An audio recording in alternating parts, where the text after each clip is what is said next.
What is up, everyone? I'm Skratch. Welcome to another Raid Shadow Legends video. Hope you guys are having an amazing day. In today's video, guys, I want to do a showcase on one of my most favorite legendaries in the entire game. I think he is just freaking unstoppable as a champion. He's just so freaking good. And as I've mentioned, one of my most favorite legendaries. Now, I've done a video on him probably somewhere around a year ago. It has been a very long time since I've done another video on him, but he had a massive value surge together with a lot of other champions in the game when they nerfed a bit polymorphed, then they slowly introduced new gear sets and all that stuff. And I'm talking about Gnishak, Vermin Lord. And you know what? I'm gonna freaking admit it. When they introduced him as a fusion champion, I wasn't his biggest fan because I was a massive simp for Gaius, right? Like, we had at that time Gaius, which was a crazy bomber in the meta. He was so freaking good. I was like, nah, I don't need a rat to do the job that Gaius can do. And you know what? Things change. Things change, and Gnishak Vermin Lord absolutely dumps on Gaius now. Like, if you would bring me a Gaius fusion right now, I would be like, hell no, who needs that trash when you have freaking Gnishak Vermin Lord doing all of the crazy work that he does? Not to mention, we do have the freaking crazy rare relic from Faction Wars that actually make him go even crazier. So in today's video, we're going to do a spotlight on the champion. I'm going to share with you one of the best builds for him, in my opinion. And then, of course, we're going to do some arena. Unfortunately, I still do not have a 6-star blessing on him, but hopefully one day that will happen. Now, currently, the build that I have on him is somewhere decent, okay? Because normally, I do not run him in a stone skin. The problem is that sometimes if I'm going versus Marius, that can cause me issues. Because if he lands Enfeeble on him, that's going to be a problem. So usually, this is the build that I have on him. You see, I have around 500 more attack. I have a bit of more accuracy. But stone skin and perception is going to work amazing. Perception, my ass. I'm talking about pinpoint, right? Pinpoint and stone skin. So this time around, I haven't really got any upgrades in terms of pinpoint gear, but you want to prioritize good attack, high speed, and accuracy on him. So you definitely do not want him slow. Now, I'm not necessarily saying that he's crazy fast, but he is pretty fast at 340 speed. So if I would get a 6-star blessing, not only that his damage is going to go through the roof, right? Because we have little dose on. So basically what happens, guys, with his skill, probably you guys know, and the passive, right? Every time a bomb debuff placed by the champion detonates or is removed, places 2 poison debuffs for 2 turns. So if by any chance those enemies survive for whatever reason, this poison will end their miserable life. Especially with the Arachnal Elixir, which is a crazy powerful relic. I have one of them equipped on him that's at level 12. So we're gaining some more attack from there. At level 15, we're going to start getting accuracy, but that's miles away. One thing that I really wish it would be available on this is a circular gemstone instead. Because you can get the one that deals more damage when you land bombs, right? So bombs deal more damage. That would have been absolutely insane as a combo for this champion. So total stats on my Gnishak, guys. 49k HP, 7.5k attack, 3.4k defense, 343 speed. You do not want to get crit rate. Very important to dodge getting crit rate as much as possible. Because if you crit with a second skill, sometimes some enemies, if they are not under stone skin, they might counterattack and kill him, and he won't get to use the A2 skill. 663 accuracy. Now, you've seen the relic. Masteries, we actually have offense and support. Eagle Eye as tier 6. The rest of the masteries, like kill streak and all that stuff, is not as important, to be honest with you guys. Now, the whole idea is you go in with this, put the bombs, gain the extra turn. That's what makes him really, really powerful. And then move on to this skill, decrease attack, decrease the duration of bombs. He does have weaknesses, of course, like any other champion in the game, and that is affinity. So if you're going versus Spirit Affinity, I feel like his biggest threat is Crixia. So if you're going versus a Crixia and you weak hit, she can instantly take that turn probably and cleanse the bombs from the rest. So then you're in trouble. But other than that, It's pretty hard to stop him. Yes, Marichkas can do it, of course, with block damage that procs from the passive. But I think there are ways on how you can definitely go around it. So Odin being one of those ways. So he's a bit slower, right? So Odin can instantly just take a turn after and remove that. Or at least have a chance to remove that, basically, right? But without further ado, let's dive into Arena. We're going to do a couple of classic Arena fights. Then we're going to move on to more juicy stuff. So, let me just actually drop all of them from here. I should have had a preset somewhere right here. This is an option. So, you don't necessarily need to bring in a lockout. But the lockout is kind of like a backup of what I've just told you before. In case, if you weak hit on some of them, a Duchess, she can revive straight away. And it's going to take you a bit of a while to cycle. So having a character to lock them out can be really good. Now, my Warlord is not built at the moment, so we can definitely not use him because he's pretty pointless. Do you need 2 turn meter boosters? Yes and no. It's not really a necessity. But in order to be able to counter most of the teams that we are going to encounter, we're going to bring in Odin.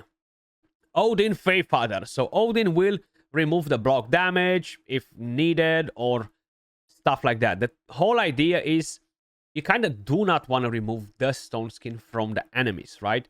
So that's why bringing in a Yumeko, bringing in even a Warlord can actually work pretty nice. Actually, you know what? Let's bring in a Yumeko. Let's bring in a Yumeko. So like that, we have a lockout, job done. I'm pretty convinced mine is not very fast because I'm only using her in PvE at the moment, but that's fine. We're going to give it a go. And let's actually select the team too. And we should let it go on Oro, assuming that we are fast enough. So we got that. Shuzan with the other one. They have no... I mean, only one has stone skin. We got resisted on one of the bombs. Very curious to see if that bomb will kill Pythian, actually. Super curious. Okay, see the counterattacks? They can be really nasty. Okay. So, Arbiter survived, but we have all of those bombs. Pythian died from one bomb. I'm not sure why Arbiter survived. Odd. Bombs do deal more damage versus champions under petrification. So that boosts the damage even more. Very similar with how Stone Skin works, right? So if we're going to go versus this team, for example, I should probably drop one of the Thermiter boosters out, but I definitely need that increased accuracy from my Arbais, and that is mainly because I just do not have enough accuracy on him. You see? So we got a Spirit Champion, weak hit, one bomb absolutely demolished Lady Noelle. The rest, they got absolutely destroyed. And now it's just a battle versus a Spirit Champion that is trying to stop my Gnishak. But can somebody please call Fabian and tell him that Gnishak is freaking unstoppable and he cannot stop him? Please, quickly send him a message, give him a call, and let Fabian know. Just surrender, bro. Surrender, because you're not going to be able to take Gnishak down. And a lot of people are running them in PvP, which is actually tons and tons of fun to see. Usually, and that's something that I never tried versus him, actually, but talking about bombs, they should kind of like ignore all of the passives. So if we have a passive that is going to keep him alive for whatever reason, right? But you see the counterattack is a bit of a problem. So you want to avoid having crit hits. So if they have some passives like that, which unfortunately messed up all of our plans because we had Yumeko targeting him, which was really dumb. That's why you don't play Oro, guys. That's why you don't play Oro. So Yumeko triggered the passive, not the bombs. Okay, so I'm gonna manual to stop that Yumeko from doing dumb things, because she only had like 200 different characters that she could have targeted, but instead she decided to go exactly for the one that she should not be attacking. So let's do that. You see, we decrease the bombs, counterattack. He almost killed him, but thankfully that was after we've done the A2 skill, so it's pretty irrelevant to do the rest. And right now, I do not want to use Gnishak skills because I want Arnon to take a turn before. So let's do that.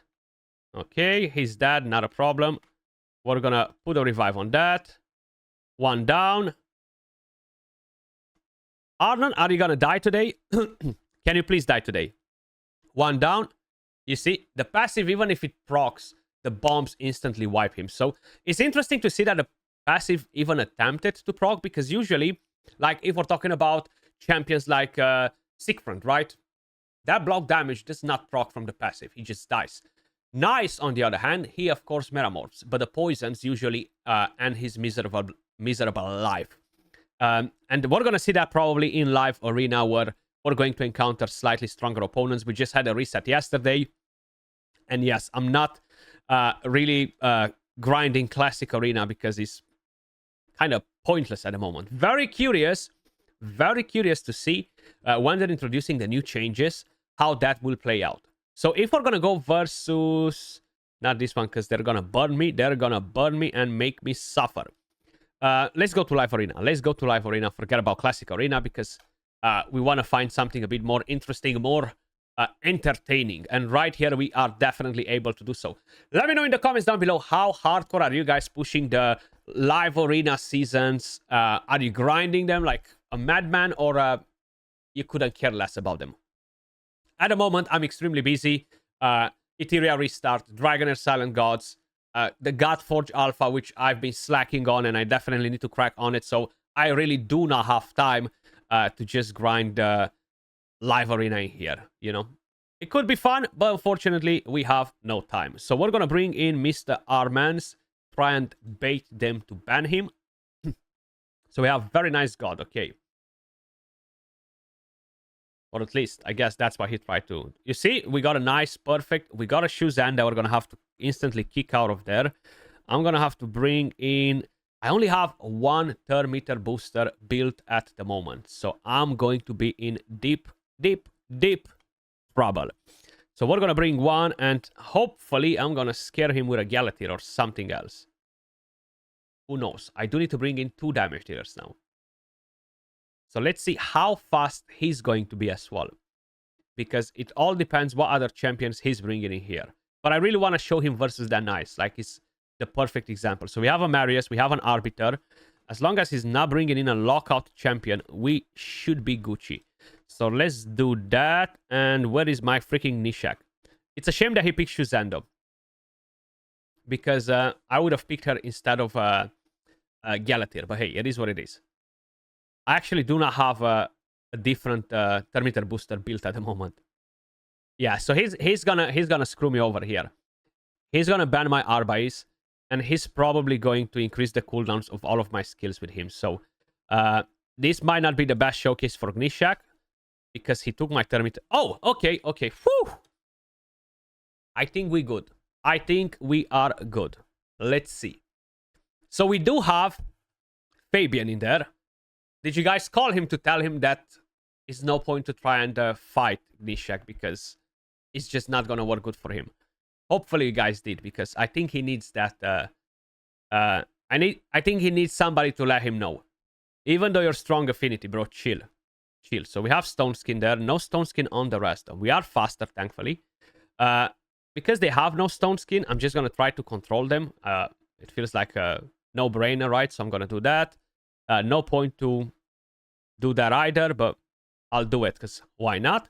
And I'll do that. Bombs. No bombs on Fabian, because he thinks he's tough, right? But that's fine. He thinks he's tough. So I'm just going to do this. I'm going to fight Fabian alone after. Okay, you do you. Now, one thing that I'm very curious, actually, if he is racking my Gnishak right now, like, put that petrification on, are those bombs still gonna do good damage? That's something that I never thought about. Okay, Arbiter down. Nice. Seems like he's extremely slow in this team. Crazy slow. Because he still did not take a turn. Okay, there we go. Poisons. Poof. That's the power of the Relic and his passive. Those bombs changing into poisons is actually crazy powerful. But we're gonna chill here with Fabian for a second. I think he's just looking at himself in the mirror right now, Fabian, and he's like, oh my god, Gnishak again. Again, he whooped my ass. What am I going to do about my life? You know, I feel like that's what Fabian was doing. But that's fine. We're going to move on to the next Fabian probably in a second. Damn, I only have 52 points in Live Arena. That's how much I've been playing this season. And the season is almost over. Yes. That's exactly how much I've been grinding Live Arena this season, guys. Almost none at all. Almost none at all. Only when I have the daily quest. Do a fight, win 3 fights. I usually attempt to change the 3 fights in the daily quest. And I do my 1 fight, right? But this is always ups and downs with me. Like, sometimes I'm playing it when I have the time, right? So I might have 1, 2, 3, 4 months when I'm grinding it like crazy. Then 2, 3, 4 months where I'm barely touching it, you know? And this is part of those 2, 3 months where I'm barely touching it. Moving on to the next one. Is the same opponent once again. So we're going to see what he's going to try this time around. I'm not going to pick Armans. I'm actually going to sneak his Shuzan. So that allows me to actually play a little bit with this dude. So he's going for the same picks as expected. We're going to bring her in. And I'm going to bring...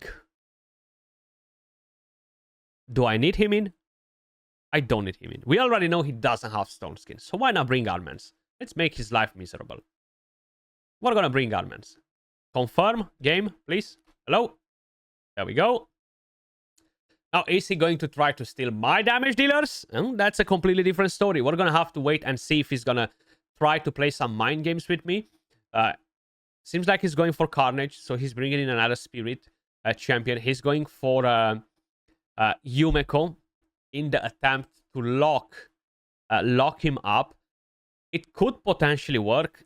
That Carnage could potentially be an issue. But I'm still going to bring in the power of Gnishak, Vermin Lord. And maybe just to annoy him even more, I could do that. But I really do not remember if I have gear on him or not. So I'm going to do that. Because I want him to ban Comidas over him. And let's see if he's going to do it or not. He's probably going to be like, oh no, why? Why? Why is he doing that to me? Because now I gave him a pretty hard choice right there. Who am I going to ban? Who am I going to pick? I can easily ban that Yumeko. Even though he brought in Ambris, I have champions to deal with each one of the affinities. I do not want to risk getting locked out because of that 6-star temporal chain. Could potentially be on a supersonic set, which will really cause me issues.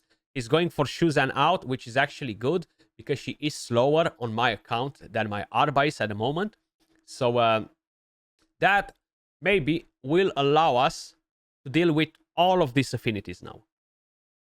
No Fabian though. So probably Fabian got the call from one of you guys and he said, you know what? You know what, bro, coach? I'm going to sit on the bench this time. I'm going to sit on the bench because I do not want to face that Gnishak again. That's it. I don't want to do it again. I feel like that's what happened with Fabian. Do you guys think it's the same thing that happened?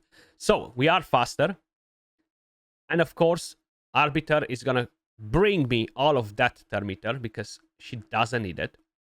And I really do not want to polymorph nobody. I just want them to get a bumps, eat them up, and that's it. So, my problem now is that he's going to absolutely demolish them unless I'm doing this. I'm doing that. We're not going to beat him with the mythical champion. We're going to beat him with the legendary champion. You see the counterattacks. These are things that are nasty. So that's another thing that I was encountering pretty often, actually. I forgot to mention when I was talking about the builds. It's not just Marius that was creating some issues. Was Carnage with his counterattacks coming in and just absolutely attempting to rack my entire team, you know? So that was another one of the issues that we used to have. So one down. Man down, man down. Carnage is probably gonna kill somebody right here. But if he metamorphs, he's dead. I want him to metamorph. Thank you. Thank you. Thank you, thank you, thank you. That's what it means to just a little bit before you do that action, think of what can happen. Think of what could go wrong. Because I saw it. I literally saw it in his eyes. I saw it in his eyes that he was going to do it. And those poisons are just so freaking OP. Nice. cannot survive them. Now, I want to find one more opponent. Hopefully, it's going to be a different person. I do know the matchmaking is a bit all over the place. Sometimes you're getting the same person over and over and over and over and over again till you get bored and you don't want to play this game mode ever again. Right now, it's not fun for me either to fight the same opponent. And I'm sure this guy is probably cursing the game right now, because this is the third match back to back to back versus my team, right? So I'm sure he is not happy about it, right? I wouldn't be happy either. Like, if I would get to fight Crypto 3 times back to back, I would be well pissed as well. I would not like that idea at all. So once again, we're gonna go like this. We're gonna see if we can somehow bait him in a different way. Now, I'm very convinced that this time around, he's going to ban my Arbais. Just watch it. Just watch it. I'm very convinced that he's going to ban my Arbais. I'm curious if he's gonna pick more or less the same champions, though. But it really sucks when you're fighting the same opponent multiple times. I'm winning now, so I'm not there to feel bad. But losing it to the same opponent over and over again and not giving you an option to fight a different enemy is definitely very frustrating, you know. So we're gonna do that. I'm still gonna bring in Gnishak, and then we're gonna see. We're gonna bring in somebody else. Now, my Arbiter is pretty slow. I can't use her anyway because he picked her. My Lazarius has no gear. And yeah, that's the story of my life with thermometer boosters at the moment. Just trying to think, is there anyone else in there that could work to do the job? But there isn't. There isn't. So he's still going pretty much in the same format. I could try to force his hand and do something else. And I will do it. I will do it. So I'm going to do something else. I hope he has gear. I have no idea if he has gear. I haven't used him in a while. I'm just hoping that he has gear. So I'm going to drop Shuzan because she's unknown to me. I have no idea if she has some different gear sets than Arbiter. I know for a fact 1, 2, 3, they have no stone skin. So maybe I'm forcing him to ban my Hegemon now. That's what I'm counting on. And we've done it. So now we can go again and bring in Gnishak to the rescue. Right? So that was the whole plan all along. Force him to ban Hegemon so I keep my Arbais. If I was not bringing Hegemon and if I was bringing in a different damage dealer, he was going to ban my Arbais because he already knows. He fought me twice. He knows he's not going to win the speed race. And he knows that the other champions are slower. So his only chance is literally to ban my Arbais so he can have a chance at winning. So we got that done. The counterattacks are nasty. I could try and polymorph Carnage, but honestly, I don't necessarily think that's any point to do so. Because I still want the bombs to kick his butt, you know? So we can put immunity. We got bombs on him. That's it. He's dead. GG's. It doesn't matter if we weak hit right now or not. The other two are gone. One down. We can let it go on auto. And basically, they can do their own things. If he metamorphs again, he's screwed. I'm curious if he's gonna do the mistake or not. Okay, he did not, but he's dead now anyway. So Nice is dead. Even though Gnishak died. Ooh, so now we have Petrification. I'm so curious to see the damage from the bombs. Wait. Just use the A1. A1. 170k. That was actually pretty damn crazy. Now, guys, I'll try another fight. If I'm still getting the same opponent, I'm not going to continue to play it. And I'm going to back out of the fight, give him a win, because I bet he curses this game mode right now. Or maybe he's not going to start another fight. Thinking that, the heck, am I going to get the same opponent again? So we got a different one. Let's show him what Gnishak can actually do, right? We're going to start with Shuzan. I'm not going to pick Armans this time around because it seems like everybody loves a bit of Shuzan in their life. And since I only have 2 thermometer boosters, I got to make sure that I'm able to make sure that my unstoppable Gnishak can actually be unstoppable, right? Because if they're going first, kind of like a GGG's for me, especially if they're locking my ass out. So he's going Armans, he's going Marius with 5-star Crushing Grand. A very odd thing to see, but that's fine. We're going to go in like this to secure those Termiter boosters. And just in case if he's a Marichka guy, I'm going to secure it in with an Odin. Odin Feyfather. If I don't have to remove any block damage, I'm just going to use the A1 on Odin. Call it a day. Because Gnishak, he's going to get the job done anyway. So we're going this way. I actually like it. We have a very good team to get absolutely destroyed by Gnishak. So I like it. So we're going to bring you in, bad boy. And who else is another bigger threat than you? Hey, wait. We don't really have one. But I'm going to go in with him. Let's see if that scares him a bit. Because is he going to ban a Gnishak? Or he's going to ban a Gismak? Or he's going to ban an Odin? Knowing that Odin is a bit irrelevant versus Ancora, he might be tempted to ban somebody else. Now, it seems like he might have a very fast Lady Mikage. I'm really not sure how fast. One thing that I can do is just kick her out of the team instantly, okay? If she's out of the team, I mean, he knows. He knows. Gnishak is unstoppable. I need to get him out of there. And he did the right choice. He definitely did the best choice in terms of who he could have banned from my team to increase his win rate. Now, because I was really expecting it, and I was not too sure on how fast is that Lady Mikage, especially with the speed aura, because she has a very good speed base, and she has a 6-star blessing, I decided to ban his intimidating presence aura, which was, of course, his Ancora. And in this situation, I can actually stun them. I can do whatever I want with Odin, and I do not have to worry about it too much, right? So I'm just going to go like this. That's fine. You can do you. I'm going to do that. So stun, bang, down. We hit a reaction. That's fine. This is not a Gnishak showcase, unfortunately, because this guy, he knew exactly how unstoppable Gnishak is, and he just had to take him out of the team. Now, guys, I'm going to stop it here. Gnishak, an absolutely amazing legendary champion. He's one of my most favorite legendary champions in the entire game, as I've mentioned. And I feel like every time when I play him, I just feel like, oh my god, this champion is absolutely insane. And oh my god, when he was released as a fusion a couple of years ago, maybe 3 years ago during the Christmas fusion, I was not a big fan of his own kit in general. Like, he does have a good kit, but I was not like, oh my god, I need this bomber in my life, right? Because that meta was completely different. Well, this time around is a completely different story. And if you have a Gnishak, freaking take him out of whatever you're keeping him, give him some gear, and start demolishing everybody in arena. And at the same time, don't forget, remind that Fabian why he should not fight a Gnishak. Much love, appreciate all of you guys watching, and I'll catch you all in the next video. Peace.